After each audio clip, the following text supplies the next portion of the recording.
Hi friends, welcome to my channel. ఇప్పుడు నేను చదివి వినిపించబోయే చందమామ కథ పేరు సమదృష్టి. మంగళాపురం జమీందారు తమ్ముడు తిరుపతి రాయుడికి ఎదుటి వారిలో ఏవేవో లోపాలంటూ ఎత్తి చూపటం సరదా. చిన్న పెద్ద భేదం లేకుండా ప్రతి ఒక్కరిని అవహేళన పాలు చెయ్యాలన్న మనస్తత్వం కలవాడు. మంగళాపురంలో ఏటా జరిగే చైత్ర పౌర్ణమి ఉత్సవాలకు పరమానంద స్వామి అనే సాధువు రావటం ఆనవాయితీ.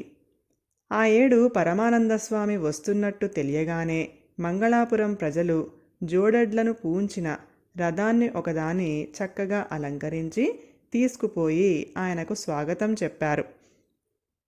పరమానందస్వామి మందహాసం చేస్తూ రథం ఎక్కి కూర్చున్నాడు.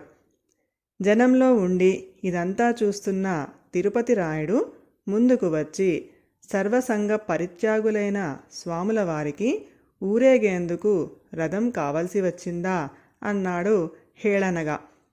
అది విని జనం కోపగించుకున్నారు. కానీ పరమానంద స్వామి ఎంతో శాంతంగా, నువ్వన్న దాంట్లో కొంత నిజం లేకపోలేదు, నీతో వివరంగా తర్వాత మాట్లాడతాను, ముందు వచ్చి రథంలో నా పక్కన కూర్చో అన్నాడు.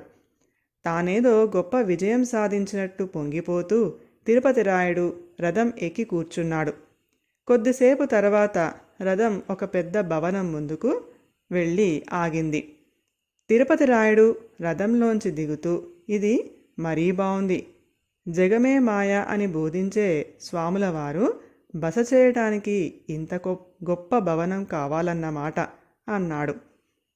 పరమానందస్వామి నవ్వుతూ, ఒక్క వారం రోజుల పాటు నువ్వు నా వెంట ఉన్నట్టయితే నీ సందేహాలన్నీ తీర్చగలను అన్నాడు. ఇందుకు తిరుపతి రాయుడు అంగీకరించాడు. పరమానందస్వామి భవనంలో ప్రవేశించగానే ఒక పట్టుబట్టల వ్యాపారి వెండి పళ్ళెంలో ఫలపుష్పాలతో పాటు ఒక పట్టువస్త్రం తెచ్చి ఆయన పాదాల ముందు పెట్టి, స్వామి, వీటిని తమరు స్వీకరించాలి అన్నాడు. పరమానందుడు వ్యాపారితో, చాలా సంతోషం, నీ ఇష్ట ప్రకారమే తీసుకుంటున్నాను, ఇలాంటిదే మరొక వస్త్రాన్ని తీసుకుని వచ్చి తిరుపతి రాయుడికి కూడా ఇవ్వు అన్నాడు. తర్వాత ఆయన అక్కడ చేరిన గ్రామ పెద్దలతో, నేను ఇక్కడ ఉన్నంతకాలం తిరుపతి రాయుడు కూడా నాతోనే ఉంటాడు, నాకు చేసే మర్యాదలు అన్నీ అతడికి కూడా చెయ్యాలి అన్నాడు. ఆ క్షణం నుంచి పరమానందుడితో పాటు తిరుపతి రాయుడు కూడా సకల సౌకర్యాలు అనుభవించాడు. మూడో రోజు రాత్రి పరమానందుడు తిరుపతి రాయుడితో, ఏ ఊళ్ళోనూ నేను 3 రోజుల కన్నా ఎక్కువ ఉండను, రేపు తెల్లవారుతూనే మరొక ఊరు పోతున్నాను, నా వెంట వస్తావు కదా అన్నాడు. తిరుపతి రాయుడు అలాగే వస్తానన్నాడు. మర్నాటి ఉదయం మంగళాపురం ప్రజలు పరమానంద స్వామిని రథం మీద కూర్చోపెట్టి ఊరేగించుతూ తీసుకుపోయి గ్రామ పొలిమేర దగ్గర దించి భక్తిపూర్వకంగా వీడ్కోలు చెప్పారు. రథం వెళ్ళిపోగానే దిక్కులు చూస్తూ నిలబడిన తిరుపతి రాయుడితో పరమానందుడు, ఇక మనం ఆ కనబడుతున్న కాలిబాట వెంట నడిచామంటే సూర్యాస్తమయం వేళకు మరొక గ్రామం చేరగలం అన్నాడు. ఇద్దరూ కాలిబాట వెంట నడవసాగారు. ఆ బాట పోను పోను రాళ్ళు రప్పలతో నడవడానికి కష్టసాధ్యంగా తయారైంది. తిరుపతి రాయుడు బాగా అలసిపోయాడు. ఒక పక్క అతణ్ణి ఆకలి వేధిస్తుంది, మరోపక్క మండే ఎండ. పరమానందుడు మాత్రం చకచకా నడిచిపోతున్నాడు. తిరుపతి రాయుడు ఇక నడవలేక పరమానందుడితో, అయ్యా, నోరెండిపోతుంది, దాహం అన్నాడు బాధగా. పరమానందుడు దారి పక్కనే ఉన్న చిన్న నీటి మడుగును అతడికి చూపుతూ, వెళ్ళి దాహం తీర్చుకో అన్నాడు. ఆ నీళ్ళ, అవేం తేటగా లేవు, నిన్నటి వరకు దాహం అంటే పళ్ళరసం ఇప్పించావు కదా, అప్పుడే మరిచావా అన్నాడు తిరుపతి రాయుడు ఆయాసపడిపోతూ. అదేం లేదు, కానీ ఇక్కడ మనకు పళ్ళరసం ఇచ్చేవాళ్ళు ఎవరూ లేరు కదా అంటూ పరమానందుడు నీటి మడుగులోకి దిగి 4 దోసిళ్ల నీళ్లు తాగాడు.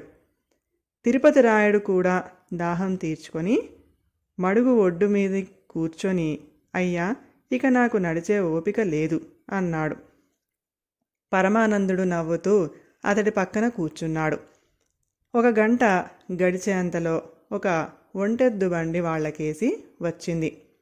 బండి తోలే శరభయ్య అనేవాడు పరమానందుణ్ణి చూస్తూనే బండి దిగి, స్వామి, బండి ఎక్కండి, పోదాం అన్నాడు నమస్కరిస్తూ. ఇద్దరు బండి ఎక్కారు. వాళ్ళు శరభయ్య వాళ్ల గ్రామం చేరేసరికి బాగా రాత్రి అయ్యింది. శరభయ్య బండిని ఒక చావడి ముందు ఆపి, స్వామి, నేను ఉండేది చాలా చిన్న గుడిసె. ఈ చావడి మీకు సౌకర్యంగా ఉంటుంది అన్నాడు. పరమానందుడు, తిరుపతి రాయుడు చావట్లోకి వెళ్ళారు. ఈ రాత్రి మనం ఇక్కడే నిద్రించాలి అన్నాడు పరమానందుడు. తిరుపతి రాయుడు దీనంగా ముఖం పెట్టి, నిద్ర మాట దేవుడెరుగు, ముందు ఆకలి చల్లారటం ఎలా అన్నాడు.